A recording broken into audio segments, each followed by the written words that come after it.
Hoy vamos a tener un pequeño repaso. Porque algunas de ustedes no las tuve la vez pasada en estadística, entonces probablemente andemos medio perdidos algunas cosas que no quiero pasar por desapercibidas. ¿Sale, Liz y Gaby? Les voy a pedir un favor, Liz y Gaby, ya dejé tarea de estadística, semana 1, 2 y 3. No se me atrasen mucho porque luego veo que andan como avanzando lentamente y no quisiera que lleguemos al final del primer bloque y no tengamos resueltas las tareas, por favor, y tengamos malas calificaciones, ¿sale? Procuro que los ejercicios sean sencillos y prácticos para que ustedes aprendan, ¿sale? La primera semana empezamos algo como estadística. Para que ubiquen, Liz, Gaby, está dividida en estadística 1 y estadística 2. Y parte de lo que vimos la primera semana viene como inclinado a estadística 2 porque ya llevé como con compañeros que tuvieron con ustedes, bueno, que están con ustedes en Haller, llevé ya estadística, parte de estadística 1 el 4 pasado. Y también los tengo de alumnos, ¿no? Entonces, ahí se usa un poquito, hay una mezcolanza, pero vamos a emparejarlos un poquito ustedes para poder seguir. En semana 1 vimos lo que es temas propiamente ya un poquito más inclinados a estadística 2, que son las distribuciones de probabilidad, pero creo que no hubo problema con el tema, no recibí algún comentario, pero semana 2 y 3, únicamente semana 2 y 3 son de repaso o para ustedes que se alineen a estadística, y a partir de la semana 4 ya vamos a volver a avanzar de una forma ya más inclinada hacia temas de estadística 2, ¿sale? Bueno, vamos a repasar, vamos a entender qué es la estadística, ¿no? Para los que igual están tomando la clase, que no se conectan, pero anteriormente no habían tenido un inicio. La estadística nos ayuda a recolectar datos por medio de encuestas, censos, etcétera, ¿sale? Número 2, me encanta la lámina, Liz, Gaby, no la pierdan de vista, porque los subtítulos grandes, pocas palabras podríamos hacer esta definición de estadística. La estadística es la ciencia por la cual vamos a recolectar datos, los vamos a ordenar y vamos a analizar la información, y solamente ahí faltaría ponerle para presentar dicha información y tomar decisiones. Entonces, con la estadística recolectamos datos, los ordenamos y analizamos la información para tomar decisiones, ¿vale? Entonces, ¿cómo recolectamos esos datos? Por medio de encuestas, censos, etcétera, que ustedes ya han sido partícipe de varios temas de esos. Seguramente las han encuestado, las han censado, etcétera. Hay que ordenarlo, ¿va? Después de todo eso, ustedes entran a la página del INEGI, el INEGI pasa a nuestras casas o hace un estudio socioeconómico, lo que sea, recolecta los datos y los ordena y los pone en tablas y gráficas. Luego de eso, ya nos las presenta así para que nosotros la podamos analizar, ¿no? ¿Y qué hacemos? Pues interpretamos los datos, medimos, cuantificamos, analizamos los resultados y podemos predecir comportamientos y hacer conjeturas, ¿sale? Entonces, de esa manera la estadística sí la podemos describir. ¿Para qué me sirve la estadística, Liz, Gaby? Recolecto datos, los ordeno, los analizo, los interpreto para tomar decisiones, ¿sale? Y la estadística es un campo de estudio que es muy amplio, ¿no? Nos sirve para tomar decisiones en todas las áreas administrativas, de comercio, de turismo, de deportes, de cultura, personales. A mí me encanta estadística. La verdad es que yo vivo, les digo, que será de hace 1 año y medio a la fecha, vivo enamorado de la estadística y de todas las maravillas que se puede lograr a través de ella para tomar decisiones correctas, ¿vale? Acuérdense que ustedes que están estudiando áreas administrativas, acuérdense que la esencia de la administración, la esencia de cualquier empresa es que caminemos en la administración científica, que es a través de un modelo de organización por medio de modelos científicos, modelos matemáticos en la toma de decisiones. Por eso es que la estadística entra pertinentemente a esta parte. Aquí lo que les decía, ¿qué aplicaciones tiene la estadística? Bueno, pues tiene una aplicación tiene aplicación en una amplia variedad de disciplinas, desde ciencias sociales, negocios, áreas para la salud, de todo, ¿no? Medicina, evolución de enfermedades, grado de eficacia de los medicamentos, etcétera. Hoy más que nunca con el tema del COVID, yo creo que escucharon que me puse hoy la vacuna, y bueno, pues vamos a ver qué tan eficaz me resulta. También nos ayuda mucho con la meteorología, el clima, los estudios económicos, estudios demográficos. La estadística, les digo, a los deportes, la cultura, etcétera, está en todas las áreas de nuestras vidas, en todas, absolutamente en todas. Vamos a analizar conceptos bien importantes, que esto ya incluso se había quedado de tarea en la semana 2, estoy casi seguro, que tenemos que conocer porque es como la base para todo lo que vamos a ver más adelante, haciendo la interpretación de estadística y probabilidad, ¿sale? Población. Pues, ¿qué es una población? Es un conjunto de todos los elementos sobre los cuales se estudia una característica, ¿sale? La población es todos aquellos, todas las personas, todo lo que podamos tener en mente que sea un campo de investigación para nosotros. Puede ser cualquier cosa, las vacunas, los leones, los psicólogos, los locos, lo que sea, ¿verdad? Tenemos una población a la que queremos estudiar. La muestra es un subconjunto de la población, por supuesto que sí, ¿no? Entonces, la muestra es un pedacito de mi población, en pocas palabras. Y como ustedes leen ahí, la muestra la vamos a sacar por medio de una, puede ser elegida al azar, no corran prisa, eso se los voy a enseñar más adelante cuando hablemos de muestreo, ¿sale? Hay distintos muestreos y en ese muestreo les voy a enseñar cómo podemos extraer una muestra al azar de nuestra población. El individuo, pues cada uno de los elementos que forman la población o la muestra, eso es obvio, ¿no? Cada persona, cada variable, lo que estemos estudiando. La variable se llama al objeto de estudio, variable se le llama al objeto de estudio en una población determinada, ¿no? ¿Qué queremos estudiar en específico de los psicólogos, ¿no? ¿Qué queremos estudiar en específico de los leones, de las vacunas, ¿no? Entonces, tenemos una población, una muestra de esa población, un ente individual y la variable a estudiar de esa población, porque, pues bueno, de la población y de lo que dejamos estudiar, pues podemos estudiar muchísimas cosas, ¿va? Aquí lo interesante es qué vamos a estudiar de esa población, ya eso lo conocemos como variable, ¿sale? Ahora, continuando con el tema, vamos a ver tema de variables. Las variables son de dos tipos, son cuantitativas y cualitativas. Las cuantitativas se expresan con números y las cualitativas mediante una cualidad, ¿no? Es decir, una característica, un atributo que tiene esa variable. Y las cuantitativas son aquellas que se expresan con números, las tenemos discretas y continuas. Solo pueden tomar valores aislados, las discretas podrían tomar todos los valores en un intervalo. En pocas palabras, Gaby, Liz, una variable discreta es aquella que empieza con 1, 2, 3, 4, 5, números enteros, ¿me explico? Porque una continua sería algo así, 1, 1.1, 1.2, 1.3, 1.4, 1.5, 1.6, 1.7. ¿Me explico? Las discretas son las que vamos directamente al número entero y las continuas sí, porque la verdad es que si analizamos la continuidad del 1 en nuestra mente discreta es el 2, ¿no? 1, 2. Pero en realidad no, ¿no? En realidad es 1, 1.1, 1.2, 1.3. Así es como debería de contarse. Entonces, nada más hay que tener cuidado porque incluso en semana 1 vimos que hay distribuciones de la estadística y probabilidad que se manejan desde un ámbito de una variable discreta o de una variable continua. Cuando nos indiquen que quieren que trabajemos con variables discretas, pues ya sabemos, ya te expliqué, es números enteros, y si estamos hablando de una variable continua, es que tenemos que darle toda la continuidad a la numeración, ¿sale? ¿Vamos bien hasta ahí, Gaby? ¿De lo que he explicado? Sí, vamos. ¿Sí? Sale, Gaby.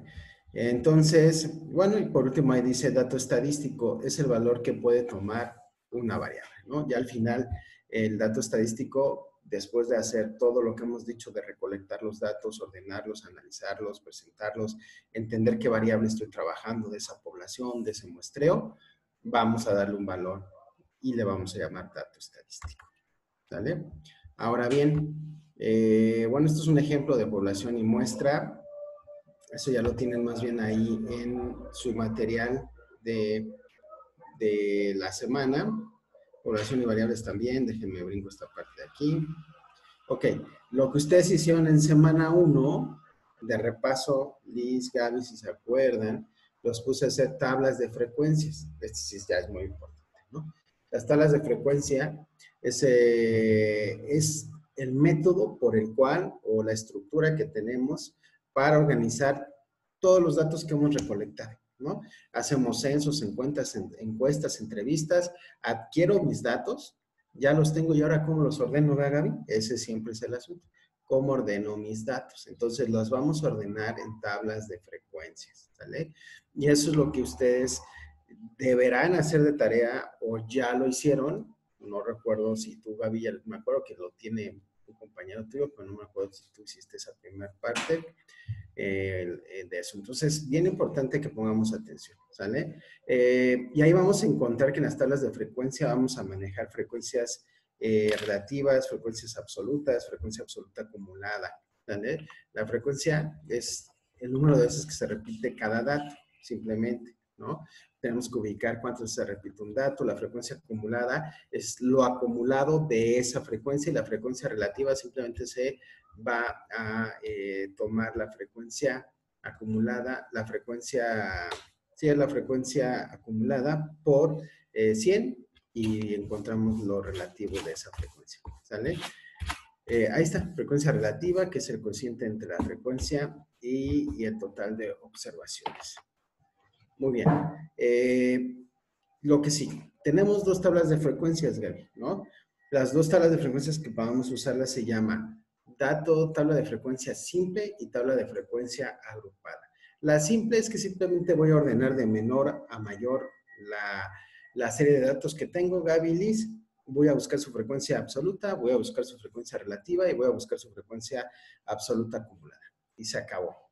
Pero tengo una segunda opción para ordenar mis datos que es más fácil y más sencillo de entender, que es agruparla en intervalos. Y esa sería una tabla de frecuencia que llamamos compuesta o en intervalos y que simple y sencillamente por medio de fórmulas que ustedes van a poder trabajar desde su casa con los videos que les subí, con la tarea que les puse, los ejercicios, van a aprender a sacar ahí, hay que sacar el rango, el número de intervalos, para poder formar estos intervalos, ¿no?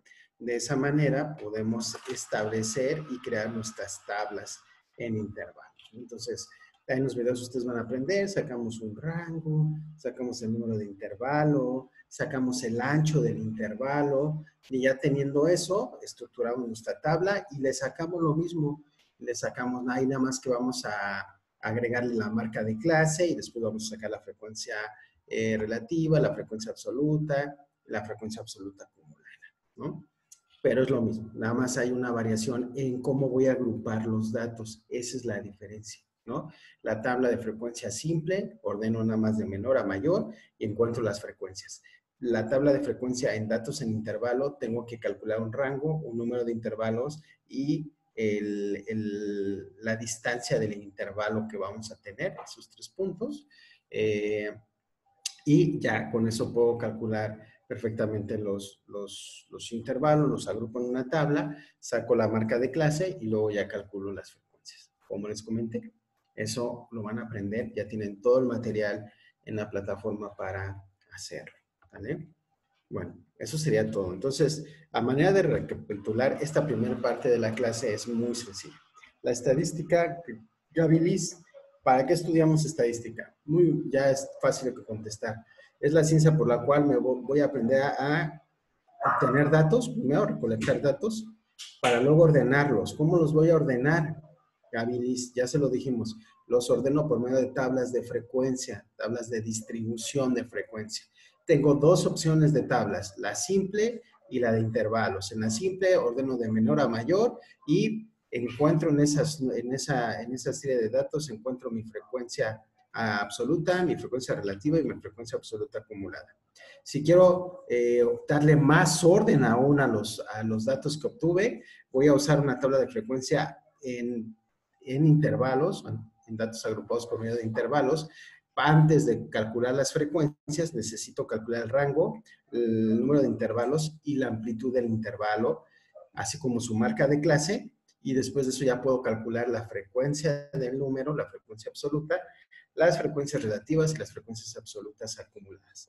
De esa manera ya estructuro todos mis datos que obtuve para poderlos presentar, graficarlos y presentarlos a una persona, ¿no? A un jefe, a lo que yo vaya a hacer. Por eso, en primer lugar, recolecto datos. En segundo lugar, los ordeno. En tercer lugar, la estadística me va a ayudar a analizar esos datos para, en cuarto lugar, tomar decisiones. ¿Sale? Vimos también ahorita que los conceptos más importantes de estadística, los básicos, es que tengo una población, que es el conjunto de personas, animales, cosas que yo quiera estudiar, es todo ese conjunto. La muestra es de esa población que tengo, voy a extraer una toma, una muestra, como dice, para poder estudiarla. La tengo que aprender a sacar aleatoriamente, al azar, pues, para evitar tener una tendencia, pero eso ya lo vamos a ver más adelante cuando hablemos de muestreo y clases de muestreo.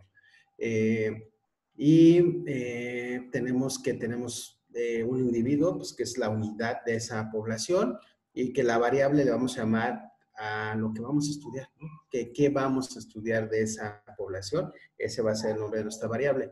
Aprendimos que tenemos dos tipos de variables. Una es cuantitativas y otras cualitativas. Las cualitativas no hay pierde, es la cualidad de la población, las características de la población, mientras que las cuantitativas le expresamos en números. Aprendimos que tenemos variables cuantitativas discretas y continuas. Las discretas, 1, 2, 3, 4, 5, 6, el número entero. Y las continuas es la continuidad de una numeración como debe ser, ¿no? 1, 1.1, 1.2. Y debemos ubicar perfectamente esto porque ya en semana 1 vieron ustedes y dentro de las variables binomial, de Poisson, que estuvieron estudiando la distribución Z, cada una de ellas tiene sus características y cada una de ellas son para variables discretas, se expresan en variables discretas o se expresan en variables continuas. ¿Sale? Eso es lo que tenemos como introducción a la estadística. ¿Vamos bien ahí, Gaby? ¿Alguna duda? Sí, no, ninguna duda. Ninguna duda, segura. No me estés dando el avión, ¿eh? No. Ok. Gaby, ¿se ve esa que dice medidas de tendencia central y dispersión? ¿Ya se ve en pantalla? Sí. Ok. Bueno, el segundo tema de hoy, que en los pocos minutos que nos quedan, es también ya de la semana 3, de esta semana que les puse ejercicios. La semana 2 es construir tablas de frecuencia para que sepamos ordenar datos. Y para esta semana, Gaby, Liz, tienen que aprender ahora. Ya agrupé mis datos, ya les saqué las frecuencias de los datos. Ahora, ¿qué hago? Bueno, hay dos cosas en estadística. Podemos sacar medidas de tendencia central y medidas de dispersión. ¿Sale? Las medidas de tendencia central, aunque no viene ahí en la pantallita, sí está en todo tu material, son aquellos datos céntricos, así tal cual como dice Gaby, céntricos de la población, ¿no? La media, de hecho creo que sí viene aquí más adelantito, mejor me espero.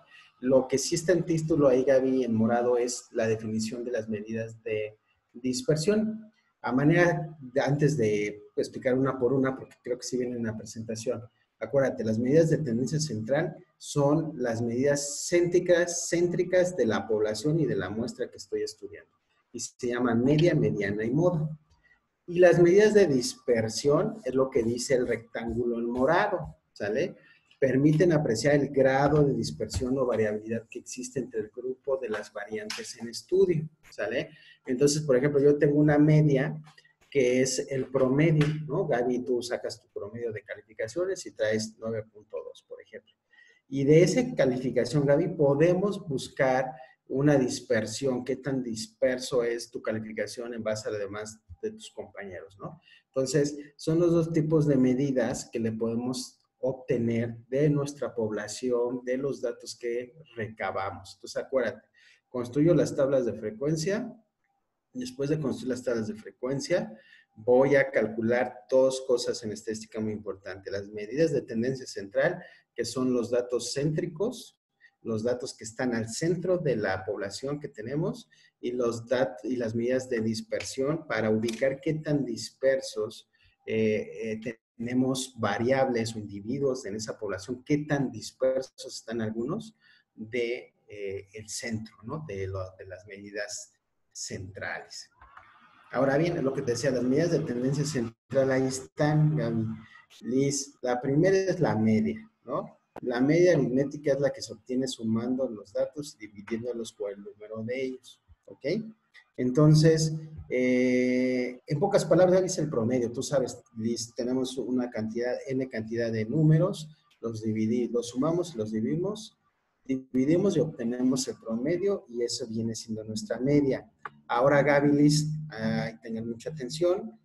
Una cosa es calcular las medidas de tendencia central para una tabla de frecuencias simple y otra en intervalos. La simple es muy sencilla, es así, nada más sumo y divido, porque tengo ordenado mis datos de menor a mayor, no tengo mayor consecuencia.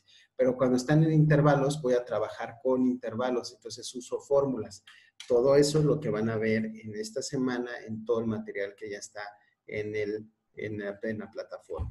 ¿Sale? La mediana no es otra cosa más que el dato del medio, de en medio, el que va en medio de la población, como lo vemos en pantalla.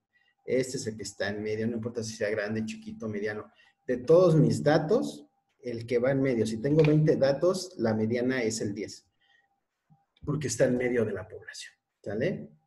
Igual, la mediana lo podemos calcular para datos en una tabla de frecuencias simple o en una tabla de frecuencias agrupadas. La moda, pues lo más sencillo, es el dato que más se repite.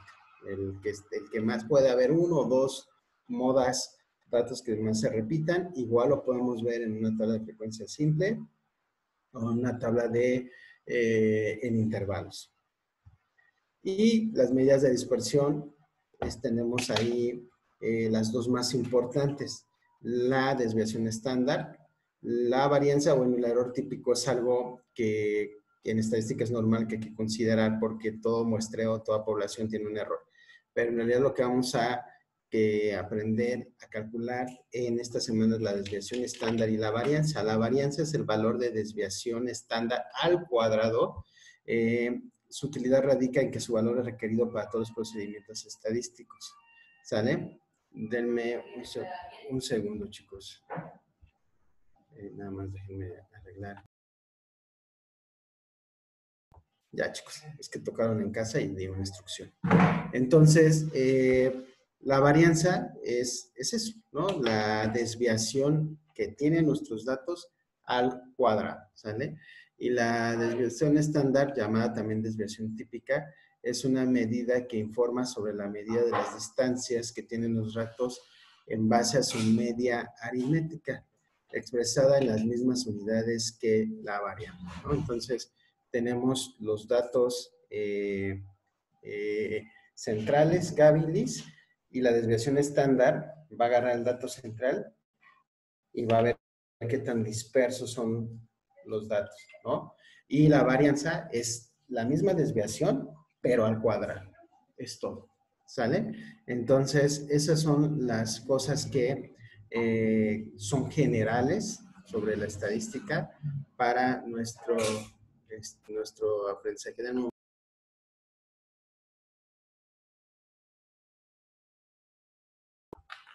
Listo, chicos. Entonces, Gaby, ¿alguna duda? Con eso estaríamos cerrando el día de hoy de este súper rápido y comprimidito resumen de estadística 1 para que me agarren la onda. ¿Tienes alguna duda, Gaby? ¿Algo que quieras comentar para que nos sirva la estadística? ¿Qué son las medidas de tendencia central? Y las medidas de dispersión. ¿Dudas de eso, Gaby? No. ¿Segura? No. Ok. Gaby, está muy completo todo en tu material, ¿sale? Yo espero que lo leas, lo analices y lo interpretes, ¿sale? Para que puedas tenerlo bien, ¿sale? Sí, sí, muchas gracias. Bueno, Gaby, si no hay más duda, cualquier cosa me consultas para apoyarte en las cosas, ¿sí? Sí, perfecto. En Muchas el gracias. trabajo, por favor, porque es matemáticas y luego es un temota, ¿sale? Entonces Sí, no te guardes nada, el maestro Jorge tiene mi teléfono. Igual Liz, sé que me estás escuchando. Si se traban en algo, escríbanme, por favor, con toda confianza. Estadística es una materia muy importante, Gaby y Liz, para todo el desarrollo aún de tu negocio, Gaby, porque sí, vas a poder aprender a llevar estadísticas de venta, a poder recabar datos que tú busques de tus clientes. Entonces es bien importante que sepas estructurar todo esto que estamos viendo. A ambas, ¿verdad? Por supuesto, también para ti, Liz, sí, en lo que estés haciendo. ¿Sale?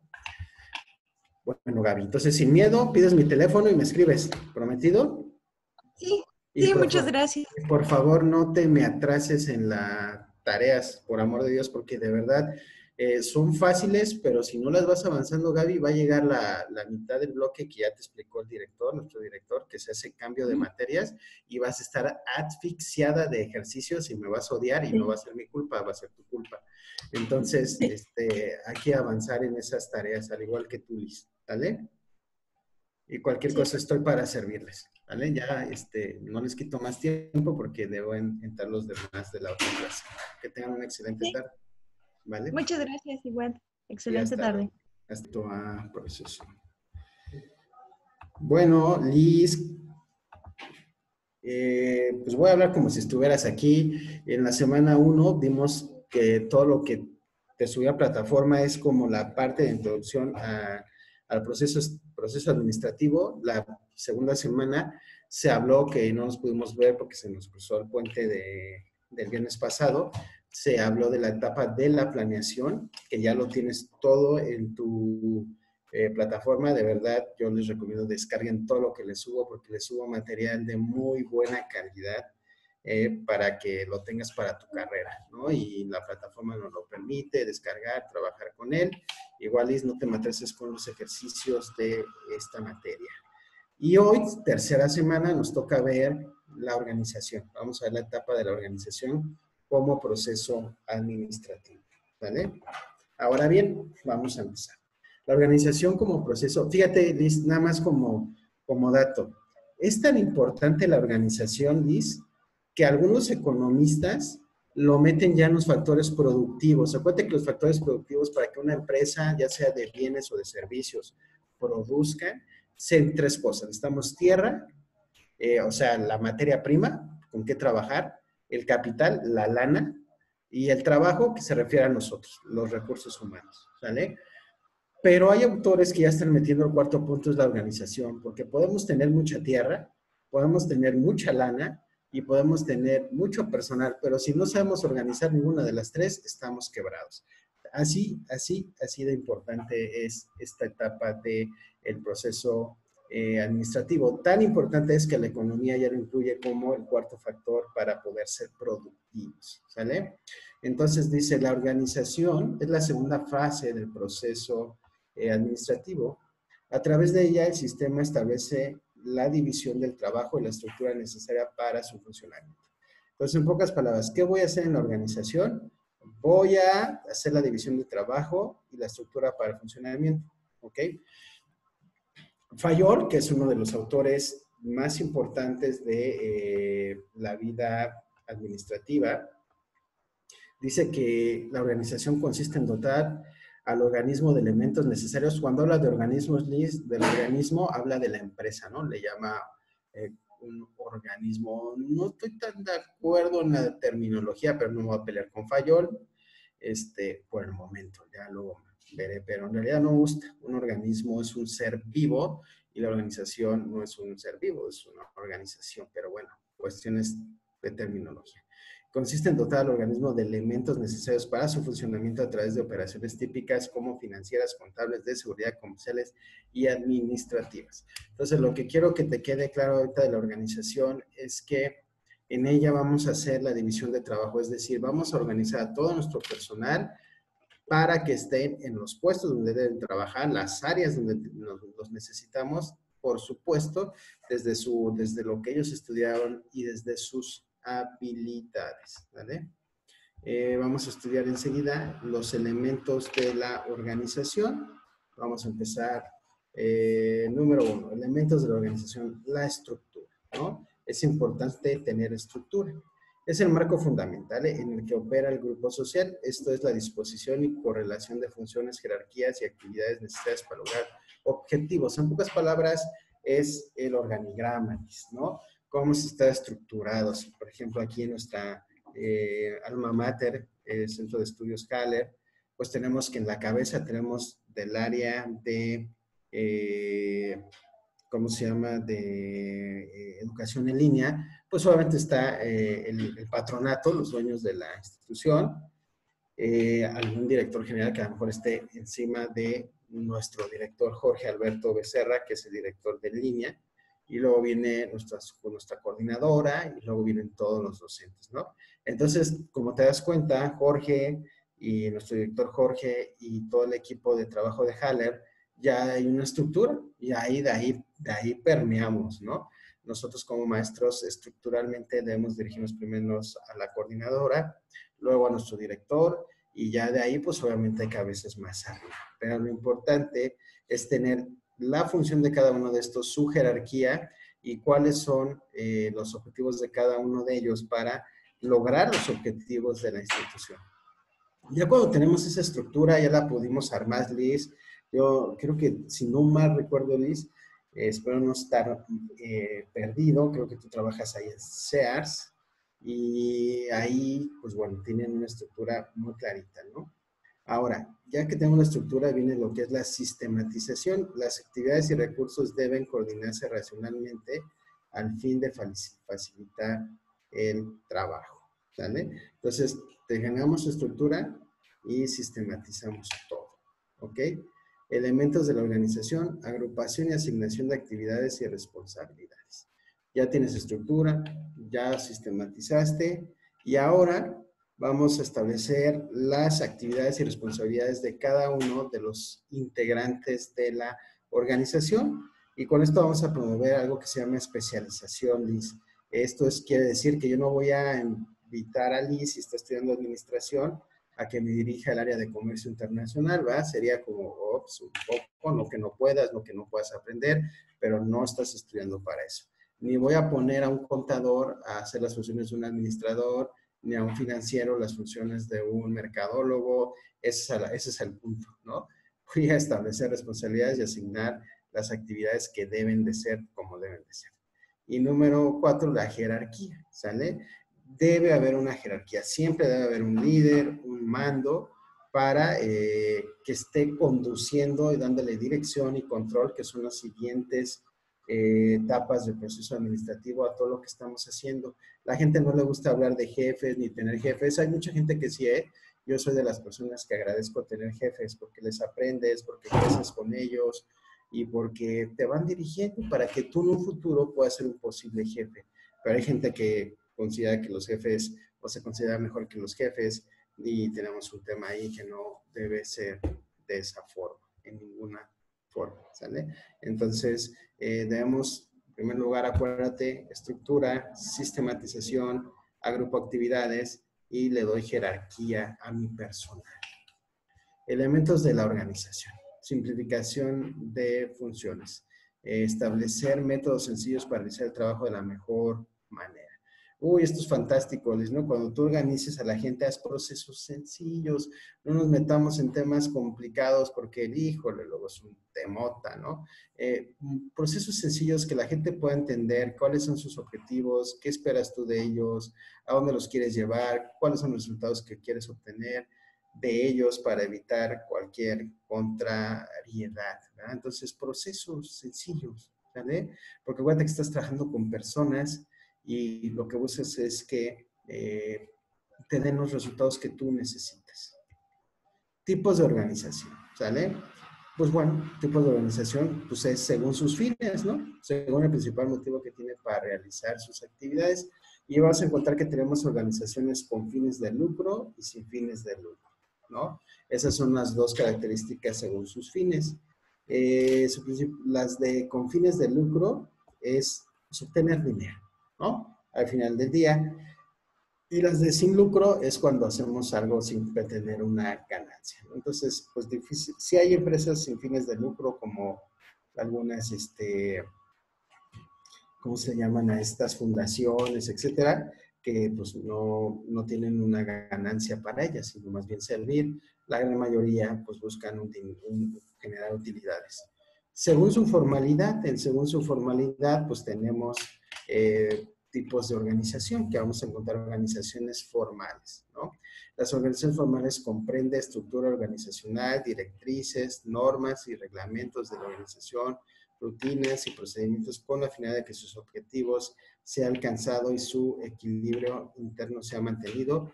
Puede a su vez tener otro tipo de organizaciones. En pocas palabras, tenemos organizaciones, la formalidad que tú le quieras dar a organizaciones.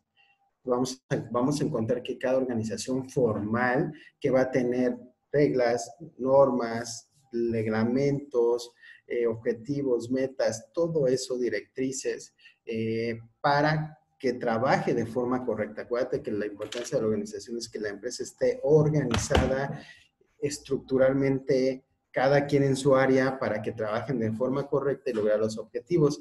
Y de ahí pues podemos tener distintas tipos de organización en cuanto a al organigrama, ¿no? Podemos tener uno lineal, un funcional, uno de staff, uno de comités. Es muy amplio como tú quieras organizar a tu empresa, ¿no? El lineal es aquel que hay un jefe y baja al otro jefe y baja al otro jefe y baja al otro, así, para abajo, ¿no? El funcional tú le puedes meter, oye, aquí quiero un jefe y acá le meto otra línea para que este sea staff de este y acá está el otro, ¿me explico? El otro es staff, ¿no? Lo que yo te decía, ¿no? Voy a tener un jefe, luego voy a tener otro departamento, este va a tener otro staff acá, otro staff acá, y comités, puedes organizar toda la empresa por medio del comité de finanzas, el comité, pero todos son organizaciones formales que tú le vas a dar el organigrama que tú quieras, ¿vale? Y aquí vienen los ejemplos: organización lineal, basada en la organización de los antiguos ejércitos y en la organización eclesiástica medieval. Existe una jerarquía de la autoridad, ¿vale? Características de la organización lineal, pues es una autoridad lineal basada en la jerarquía, lo que yo te decía, de arriba para abajo.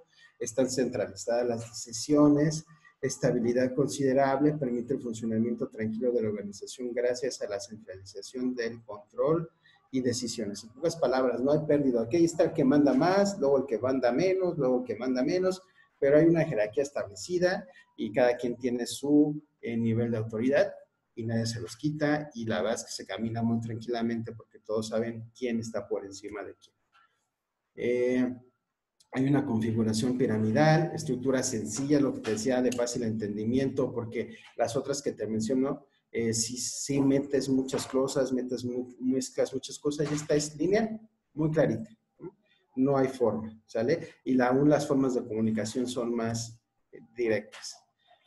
Ahora, ¿cuáles son las tendencias? Pues que hay rigidez, ¿no? De repente, pues está tan bien estructurado, hay una sola línea de comunicación, y entonces, pues de esa manera, pues te evita en mucho, o la comunicación es, si ya me cae mal el director Jorge y del director Jorge para arriba ya no conozco a nadie, pues ya me metí en un problemón, ¿no? Porque pues ya no hay más con quién ir, ¿no? Entonces, ese tipo de cosas nos puede golpear en la comunicación, como dicen, no va a haber innovación, nos volvemos cuadrados a nuevas estructuras organizacionales, etcétera, ¿sale? La organización funcional, ¿no? Se basa en el principio de especialización de las funciones para cada área, consagrada por Taylor, que preocupado por las dificultades producidas por el excesivo y variado volumen de atribuciones dadas a los jefes de producción en la estructura lineal de una siderúrgica estadounidense, optó por supervisión funcional. Características: autoridad funcional o dividida, líneas directas de comunicación, descentralización de las decisiones, énfasis en la especialización. Entonces, es cuando encontramos un organigrama donde, por darte un ejemplo claritito, ¿no? Está el área de, vamos a ponerle mercadotecnia, y de mercadotecnia, ya vendría directamente el director de mercadotecnia, bajaría y estaría todo su equipo de trabajo. Pero no está dividido, no está funcional. Entonces, eso sería en el otro, en el lineal. En este sería, baja el de merca que atiende ventas, merca atiende ventas, atiende publicidad, atiende marketing digital, entonces ponemos una cabeza para cada uno y de cada de esas cabezas bajan más, ¿no? Entonces ya no tiene una sola persona todo el poder, sino que está repartidito y hay varias líneas de comunicación, etcétera. Y lo más importante, hay una especialización. Los que le saben a la publicidad están ahí, los que le saben a las ventas están ahí y los que le saben al marketing digital están ahí. ¿Qué nos ayuda? Pues una mejor supervisión, una mejor planeación, mejor ejecución. Lo que hablábamos, estamos más especializados, hay una comunicación más directa y más abierta, yo diría.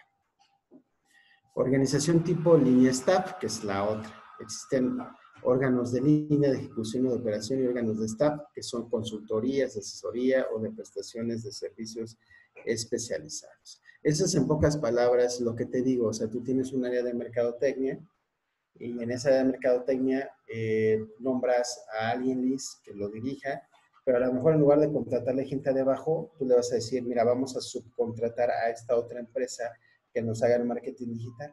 Entonces, tu empresa, el personal contratado aquí, va a tratar con la otra empresa, ¿vale? Que es la que va a llevar el marketing digital, a otra que va a llevar ventas, etcétera. Entonces, es increíble, lo tienes que decir a esta gente. Estoy contratando, pero tu jefe, aunque tú no perteneces a la empresa, tu jefe es mi persona en esta posición, porque te va a decir qué estará haciendo. Entonces, eso pues hay una dispersión muy, muy buena. Lo que sí es que se pierde el mando porque pues trabajas por medio de asesorías, de contratar a gente por medio de prestadores de servicio, entonces como que ahí la línea de mando se pierde. Hay una tensión y conflictos dentro de la organización porque luego es difícil comunicarse con estas gentes. Y por último, la de comités, que es un grupo de personas a las que se les entrega un asunto para que lo estudie y tome decisiones, lo que yo te decía. No constituye un órgano de la estructura organizacional, asume formas variadas, formales, informales, temporales, relativamente permanentes y funcionan en diversos periodos. Ventajas: facilita un proceso de decisiones y de juicio en grupo, hace posible la coordinación de las personas y actividades diferenciadas, lo cual agiliza la transmisión de las informaciones. Las desventajas: mayor costo en tiempo, pérdida de tiempo en la toma de decisiones, etc. Entonces, ahorita vemos los organigramas. Esta última de comités, Liz, es más difícil. Por ejemplo, yo trabajé en una universidad aquí en Querétaro y ellos manejaban comités. En esos comités, me acuerdo mucho el de finanzas, ¿no? Cuando había que tomar decisiones, por ejemplo, de expansión, es decir, imagínate, Liz, se construyó un edificio, o se iba a construir un edificio que iba a tener 3 pisos, que va a tener, cuánto material se va a invertir. Todo eso no lo decidía el propio departamento de finanzas del campus, ni la gente que trabajaba ahí. Había un comité que trabajaba para esta universidad y se tenían que ver con ese comité de finanzas cada mes. Y entonces el comité de finanzas se le presentaba el proyecto y ellos aprobaban o aceptaban ese proyecto y obviamente eran expertos financieros, expertos. Entonces el tema aquí es que retardas mucho las decisiones, pero lo que sí te puedo decir es que a lo mejor pierdes dinero por unas cosas, pero aseguras el éxito por otras. Pero sí es muy tardado porque este comité obviamente no está dentro de la empresa, sino está por fuera. Yo lo viví, es muy bueno, tiene muy buenas ventajas como tiene desventajas, ¿no? En lo personal, si tú me preguntas, yo no manejaría comités, no. A lo mejor más bien un poco de asesorías como lo que hemos visto con el pasado modelo, porque el de staff, ¿no? Ahí meto un asesor o algo, pero un comité como tal, no. Bueno, como puedes ver, los organigramas pueden ser verticales, ahí está, hacia abajo. Una junta directiva, gerente general, los gerentes y todos los demás jefes, y de ahí para abajo. El horizontal, ¿no? dirección, marketing, las áreas, las demás, ¿vale? Esas son las formas en las que podemos estructurar todo eso. Entonces, ya para terminar nuestra sesión de hoy, Liz, pues aprendimos hoy la segunda etapa del proceso administrativo, que es la organización, que es sumamente importante porque es organizar a la empresa por su especialidad en cada uno de tus empleados, tener una división de trabajo, escoger ser una organización formal, acuérdate, dentro de ser una organización formal podemos escoger varios tipos de organización, como la lineal, como la funcional, la de staff, la de comités. El asunto es que nosotros escojamos cuál es más apropiada para nuestra empresa y de ahí le demos, ¿no? Pero lo que sí, acuérdate, el punto de la organización es que debe estar todo bien estructurado, jerarquizado, sistematizado, para que la gente tenga claro cuáles son sus funciones, dónde van a trabajar, quién es su jefe, cuáles son sus objetivos y no anden vagando por la empresa, asumiendo o presumiendo, diciendo que no saben qué hacer porque no tienen esa dirección. Por eso es bien importante organizar perfectamente nuestra empresa y cada uno de sus departamentos, ¿vale? Entonces, te agradezco que me hayas escuchado, Liz, y pues ya sabes, cualquier cosa igual me escribes ahí por plataforma o lo que se te ofrezca, ¿vale? Listo, director. Gracias, maestro. Gracias, Liz. Sí, sí. Aunque, sí. Ahí está Liz, mira. Sí, trabaja en Sears, me acordaba de eso. Muy bien. Gracias. Bueno, nos vemos, director. Bye.